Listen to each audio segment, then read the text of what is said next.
സ്നേഹം, ദിവ്യസ്നേഹം, സ്നേഹം, ദിവ്യസ്നേഹം.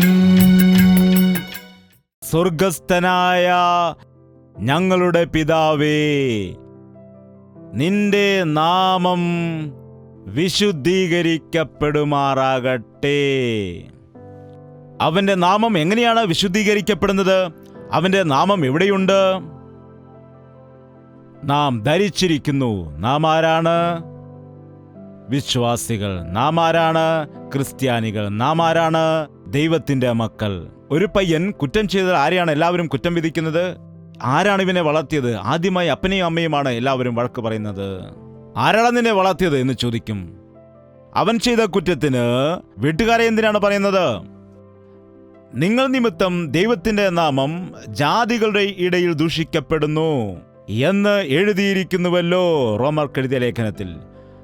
അവന്റെ നാമം വിശുദ്ധീകരിക്കപ്പെടണമെങ്കിൽ അവനിൽ വിശ്വസിക്കുന്നവരായ, അവന്റെ നാമം ധരിച്ചിരിക്കുന്നവരായ നാം വിശുദ്ധീകരിക്കപ്പെടണം. അവന്റെ നാമം വിശുദ്ധീകരിക്കപ്പെടണമെങ്കിൽ എന്താണ് ചെയ്യേണ്ടത്? എന്നെ വിശുദ്ധീകരിക്കപ്പെടണമേ. കർത്താവേ, നിന്റെ നാമം ധരിച്ചിരിക്കുന്ന എന്നെ നീ വിശുദ്ധീകരിക്കണമേ. ഞങ്ങളുടെ ജീവിതം ശരിയില്ലാത്തതുകൊണ്ട് നിന്റെ നാമത്തെയാണ് ദുഷിക്കുന്നത്. നോക്കൂ, എത്രയോ ആളുകളാണ് ഇന്ന് യേശുക്രിസ്തുവിന് എതിരായിട്ട് ദുഷിച്ചുകൊണ്ട് പറയുന്നതായ വാക്കുകൾ കേട്ടാൽ ഒരു വശത്ത് സങ്കടം വരും. എന്നാൽ ആ കാലത്ത് യേശുവിനെ ക്രൂശിച്ച സമയത്തും അന്നത്തെ ജനസമൂഹം യേശുവിനെ കുറ്റപ്പെടുത്തി സംസാരിച്ചതാണല്ലോ. അങ്ങനെ ഞാൻ ചിന്തിച്ച് സമാധാനിച്ചു. എന്നാൽ ഈ കാലത്ത് നാം ചെയ്യുന്നതായ പ്രവൃത്തികൾ കാണുമ്പോൾ കർത്താവിന്റെ നാമം ദുഷിക്കപ്പെടുകയാണ്.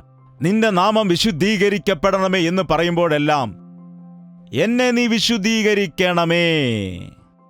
ഞാൻ കാരണം നിന്റെ നാമത്തിന് അശുദ്ധി വരാതിരിക്കണമേ. ഞാൻ കാരണം നിനക്ക് അപമാനം വരാതിരിക്കണമേ. ഞാൻ നിന്റെ പ്രവൃത്തികൾക്ക് തടസ്സമാകാതിരിക്കുവാൻ നീ എന്നെ സഹായിക്കണമേ എന്ന് പ്രാർത്ഥിക്കണം. എന്നിൽ വിശ്വസിക്കുന്ന ഈ ചെറിയവന് ആരെങ്കിലും ഒരുത്തൻ ഇടർച്ച വരുത്തിയാൽ എന്തു ചെയ്യുന്നതിന് തുല്യമാണെന്നാണ് പറയുന്നത്? കർത്താവിൽ വിശ്വസിക്കുന്നെന്ന് പറയുന്ന ആളുകൾ ഇപ്പോൾ ഇടർച്ചയായി മാറുന്നു. അങ്ങനെ ഇടർച്ചയാകുന്നവരെ എന്തു ചെയ്യണമെന്നാണ് പറയുന്നത്? ഗോൾഡ് മെഡലോ സിൽവർ മെഡലോ കൊടുക്കണമെന്നാണോ? അവന്റെ കഴുത്തിൽ വലിയൊരു തിരികല്ല് കെട്ടി. ഒരു തിരികല്ല് എത്ര കിലോ കാണും? ഒരു 20 കിലോ കാണുമോ? ഏറ്റവും കുറഞ്ഞത് 10-15 കിലോ എങ്കിലും കാണും. 15 കിലോയുള്ള ആ കല്ല് കഴുത്തിൽ ഒരു ലോക്കറ്റ് പോലെ കെട്ടിയിട്ട് സമുദ്രത്തിന്റെ ആഴത്തിൽ കൊണ്ടിടണമെന്നാണ്. പിന്നെ അവൻ മുകളിലേക്ക് പൊങ്ങി വരില്ല. എന്താണ്? ഈ ചെറിയവരിൽ ആരെങ്കിലും ഒരുത്തിന് ഇടർച്ച വരുത്തിയാൽ അവന്റെ കഴുത്തിൽ തിരികല്ല് കെട്ടിയിട്ട് സമുദ്രത്തിന്റെ ആഴത്തിൽ കൊണ്ട് കളയുന്നതാണ് അവന് നല്ലത്. എത്രയോ ആളുകൾ ഇന്ന് യേശുക്രിസ്തുവിൽ വിശ്വസിക്കുന്ന ആളുകൾക്ക് ഇടർച്ചയായി മാറിയിരിക്കുന്നു. എന്നെപ്പോലെയുള്ള ദൈവദാസന്മാർ എത്രയോ പേരുണ്ട് ഇടർച്ചയാകുന്നത്. നിങ്ങളെപ്പോലുള്ള വിശ്വാസികൾ എത്രയോ പേർ ഇടർച്ചയായിരിക്കുന്നു. മാനസാന്തരപ്പെട്ടതാണ്. എന്താണ് മാനസാന്തരപ്പെട്ടത്? എന്താണ് അവരുടെ ജീവിതത്തിലുള്ള പ്രവൃത്തികളെ? മനസ്സാന്തരത്തിന്റെ പ്രവൃത്തികൾ വെളിപ്പെടുന്നില്ലെങ്കിൽ യേശുക്രിസ്തുവിനെ കാണുവാൻ കഴിയില്ല. എത്രയോ ആളുകളാണ് ഇന്ന് തടസ്സമായി നിൽക്കുന്ന ആളുകൾ. അതുകൊണ്ടാണ് നാം എപ്പോഴും പ്രാർത്ഥിക്കേണ്ടത്, ഞാൻ കാരണം എന്റെ കുഞ്ഞുങ്ങളുടെ ജീവിതത്തെ തടസ്സമാകാൻ പാടില്ല. കർത്താവേ, പൗലോസ് പറയുന്നതായ കാര്യം നാം നോക്കുമ്പോൾ നമ്മുടെ മനസ്സാക്ഷി നിമിത്തം മറ്റുള്ളവരുടെ ജീവിതത്തിലെ തടസ്സമാണെങ്കിൽ ചില കാര്യങ്ങൾ നാം എന്താണ് ചെയ്യേണ്ടതെന്നാണ്? അത് ഉപേക്ഷിക്കണം. തെറ്റല്ല എങ്കിലും ഉപേക്ഷിക്കണം. നിന്റെ ശരീരത്തെ വിശുദ്ധിയോടെ നീ കാക്കേണ്ടതാണ്. നിന്റെ സാക്ഷ്യത്തെ നീ വിശുദ്ധിയോടുകൂടി കാക്കണം. നീയൊരു തെറ്റും ചെയ്തില്ല എങ്കിലും കാണുന്ന ആളുകൾക്ക് തെറ്റിദ്ധാരണ ഉണ്ടാകാതിരിക്കുവാൻ തക്കവണ്ണം നമ്മുടെ പ്രവൃത്തികളെ സൂക്ഷിക്കണം. അപ്പോൾ നീ കാരണം ദൈവത്തിന്റെ നാമത്തിന് മഹത്വമുണ്ടാകും. നീ കാരണം ദൈവത്തിന്റെ നാമത്തിന് പുകഴ്ചയുണ്ടാകും. ദൈവദാസനാണെങ്കിൽ ഇങ്ങനെയിരിക്കണം, വിശ്വാസിയാണെങ്കിൽ ഇങ്ങനെയാകണം എന്ന് നിന്റെ പ്രവൃത്തികളെ കണ്ട് മറ്റുള്ളവർ പറയുമ്പോൾ കർത്താവിന്റെ നാമത്തിന് അവിടെ പുകഴ്ചയുണ്ടാകുന്നു, മഹത്വമുണ്ടാകുന്നു. ഇപ്പോൾ കർത്താവിന്റെ നാമം വിശുദ്ധീകരിക്കപ്പെടുകയാണ്. സ്വർഗസ്ഥനായ ഞങ്ങളുടെ പിതാവേ, നിന്റെ നാമം വിശുദ്ധീകരിക്കപ്പെടുമാറാകട്ടെ. നിന്റെ രാജ്യം വരേണമേ. ഏതു രാജ്യമാണ്? നാം ഏതു രാജ്യത്തിലാണ് ഉള്ളത്? ഏതു രാജ്യത്തിലാണ് നാം ആയിരിക്കുന്നത്? ഭൂലോകമാകുന്ന രാജ്യത്തിൽ. ഈ രാജ്യത്തിലെ ഭരണ സംവിധാനങ്ങൾ ഇടയ്ക്കിടയ്ക്ക് മാറിക്കൊണ്ടിരിക്കുന്നതാണ്. എന്താണ്? ഈ രാജ്യങ്ങളിലെല്ലാം അനീതിയുള്ള രാജ്യമാണ്.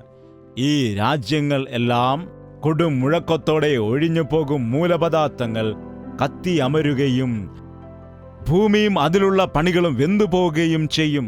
ഭൂമിയിലെ വലിയ വലിയ യുദ്ധങ്ങൾ കാരണം ഇന്ന് പല രാജ്യങ്ങളും കാണുന്നില്ല. പല ജനസമൂഹങ്ങളെയും നമുക്ക് കാണുവാൻ കഴിയില്ല. ഇന്ന് രാവിലെ എഴുന്നേറ്റ് കഴിഞ്ഞാൽ പിന്നെ നാം കേൾക്കുന്നത് ഏത് രാജ്യത്തെക്കുറിച്ചുള്ള ന്യൂസുകളാണ്? ഭൂലോകത്തെക്കുറിച്ചുള്ളതാണ്. Breaking news, breaking news. സ്വർഗത്തിലേക്ക് പോകുവാനുള്ളതായ മാർഗം പിടികിട്ടി എന്നാരെങ്കിലും പറയുമ്പോൾ എപ്പോഴും ഭൂമിയെക്കുറിച്ചുള്ളത് മാത്രമാണ് ഇവിടെ സംസാരിക്കുന്നത്. മരിച്ചു കഴിഞ്ഞാൽ പിന്നെ എന്ത് സംഭവിക്കുമെന്ന് ആർക്കാണ് അറിയാവുന്നത് എന്നു ചിലർ പറയും. എന്താണ്? ഒരുപക്ഷെ നിങ്ങളെല്ലാവരും കൂടെ എന്നെ പറഞ്ഞയക്കുവാണെന്ന് വെച്ചോ, പിന്നെ ഞാൻ തിരിച്ചിങ്ങോട്ട് വരുമോ? ഈ ദേശത്തേക്ക് വരുമോ? എന്താണ്? നിനക്കറിയാമോ? സ്വർഗത്തിൽ പോയവർ പിന്നെ ഭൂമിയിലേക്ക് വരികയില്ല. കാരണം സ്വർഗത്തിൽ ചെന്നാൽ പിന്നെ നിനക്ക് ഭൂമിയിലേക്ക് വരുവാനായിട്ട് തോന്നുകയില്ല. അവിടുത്തെ വീതികൾ പോലും സ്വർണ്ണ തെരുവീതികളാണ്. ഇവിടുത്തെ സ്വർണം അപ്പോൾ ആർക്ക് വേണം? സ്വർണ്ണ തെരുവീതികളിൽ താമസിക്കുന്ന ആളുകളെ സംബന്ധിച്ച് ഭൂമിയിലെ സ്വർണത്തിന് എന്ത് വിലയാണ്? എന്താണ്? നിന്റെ രാജ്യം വരണമേ കർത്താവേ, നിന്റെ രാജ്യത്തിലേക്ക് എന്നെ ചേർക്കണമേ. ക്രൂശിൽ കിടന്ന കള്ളൻ എന്താണ് പറഞ്ഞത്?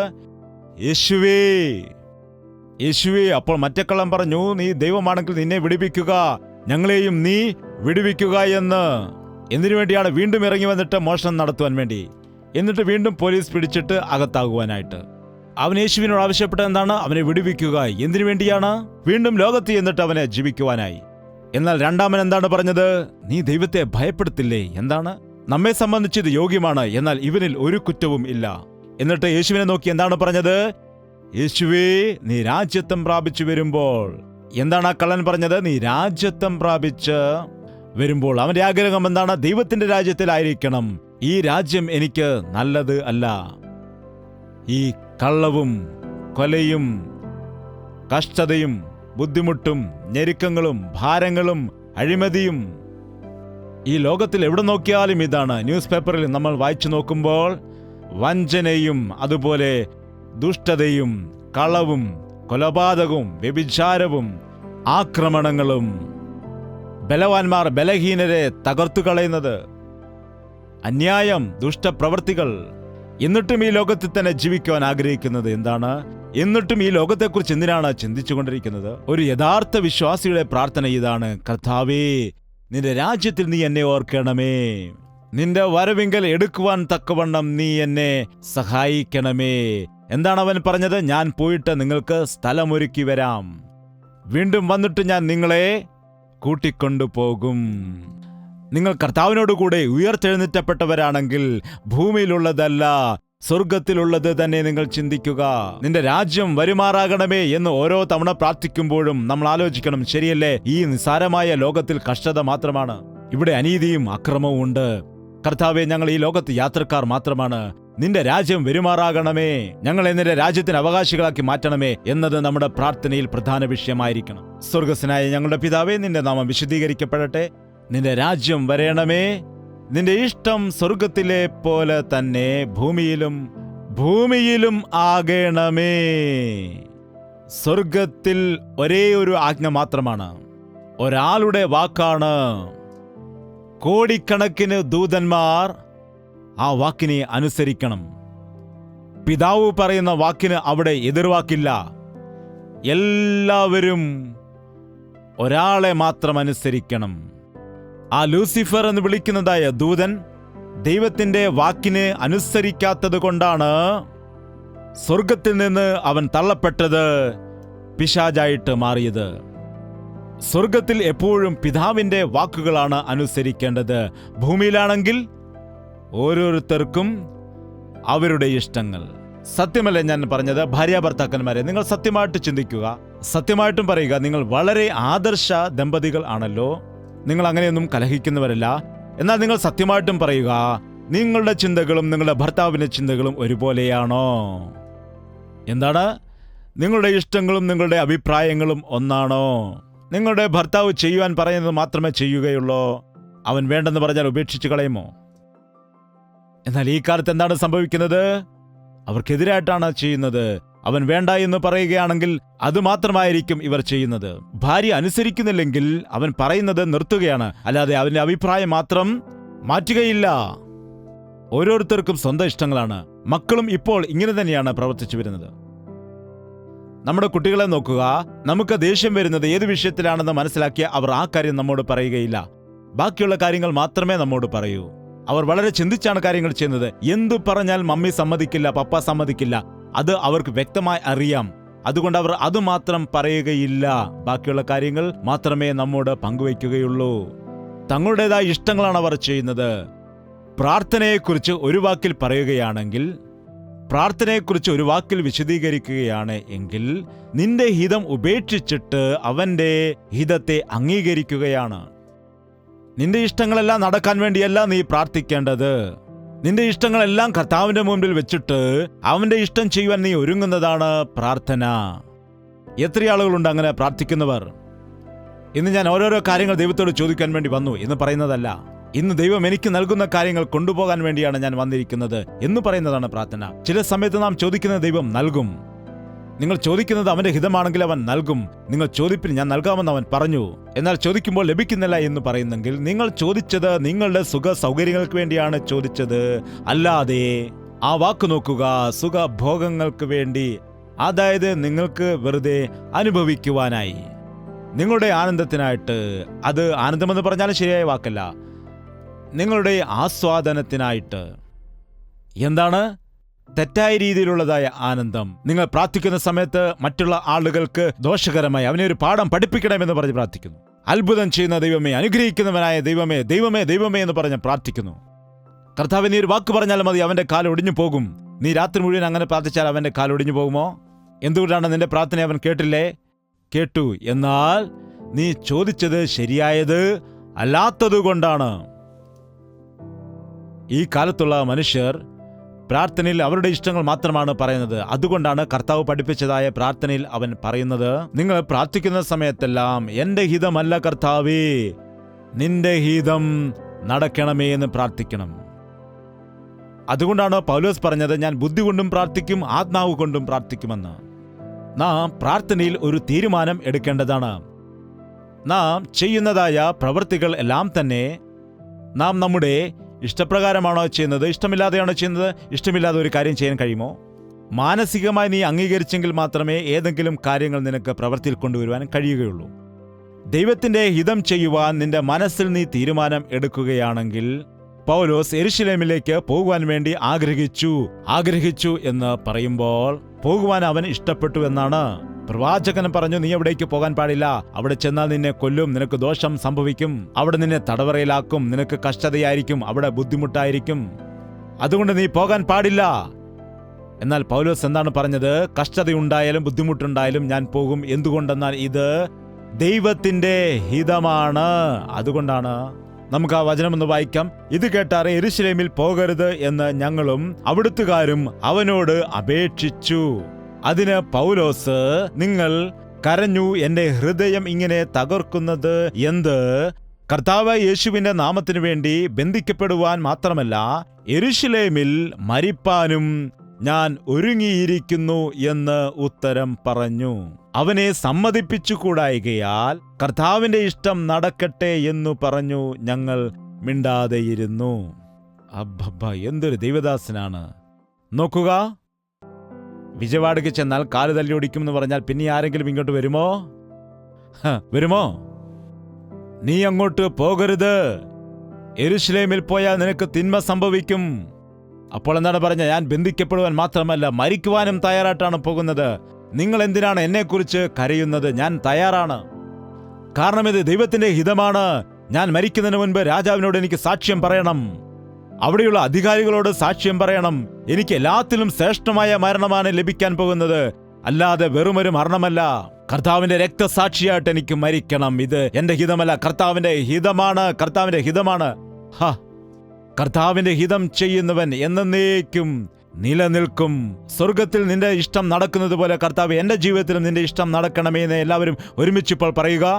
സ്വർഗത്തിൽ നിന്റെ ഇഷ്ടം നടക്കുന്നത് പോലെ കർത്താവേ, എന്റെ ജീവിതത്തിലും നിന്റെ ഇഷ്ടം നടത്തുമാറാകണമേ.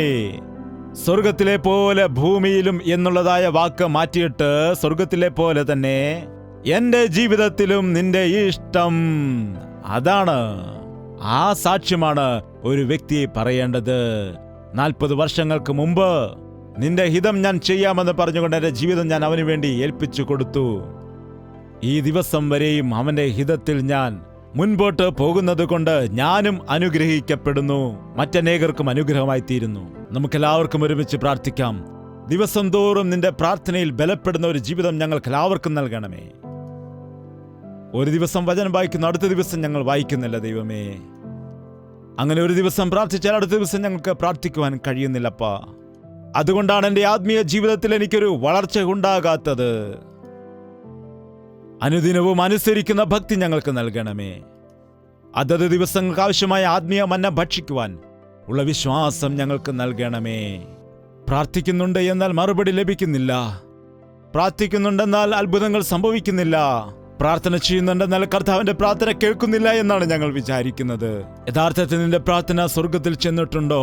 നീ അവന്റെ ഹിതപ്രകാരമാണോ പ്രാർത്ഥിക്കുന്നത്? കർത്താവേ, എന്റെ ഹിതമല്ല നിന്റെ ഹിതം തന്നെ നിറവേറ്റണമേ. ഞാൻ ചിന്തിക്കുന്നതല്ല നീ ചിന്തിക്കുന്നത് നടത്തണമേ. കർത്താവേ, എന്റെ ഇഷ്ടമല്ലപ്പാ, നിന്റെ ഇഷ്ടം തന്നെ ഞാൻ ചെയ്തു കൊള്ളാം. നിന്റെ ഹിതമാണപ്പാ എന്റെ ഹിതം, നിന്റെ ഇഷ്ടമാണപ്പാ എന്റെ ഇഷ്ടം.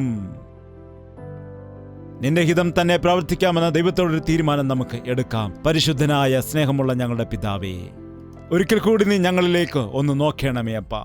ഞങ്ങളുടെ നിലവിളി നീ കേൾക്കണമേ, ഞങ്ങളുടെ അപേക്ഷ നീ കൈക്കൊള്ളണമേ, ഞങ്ങളുടെ സങ്കടങ്ങളെ നീ മാറ്റണമേ അപ്പാ. നിന്നോട് ചേർന്നുള്ള ഒരു പ്രാർത്ഥനാ ജീവിതം ഞങ്ങൾക്ക് എല്ലാവർക്കും നീ നൽകണമേ അപ്പാ. ക്രമമായുള്ള ഒരു പ്രാർത്ഥനാ ജീവിതം ഞങ്ങൾക്ക് എല്ലാവർക്കും നീ നൽകണമേ അപ്പാ. ഞങ്ങളുടെ ഹൃദയത്തിലെ ആഗ്രഹങ്ങൾ ഞങ്ങൾക്ക് നൽകണമേ അപ്പാ. നിന്നോട് ബന്ധമുള്ളതായിട്ടുള്ള ഒരു ജീവിതം, നിന്നോട് സംസാരിക്കുവാനുള്ള ഒരു കൃപ ഞങ്ങൾക്ക് എല്ലാവർക്കും നൽകണമേ. യേശു ക്രിസ്തുവിന്റെ നാമത്തിൽ അപേക്ഷിക്കുന്നു പിതാവേ, ആമേൻ.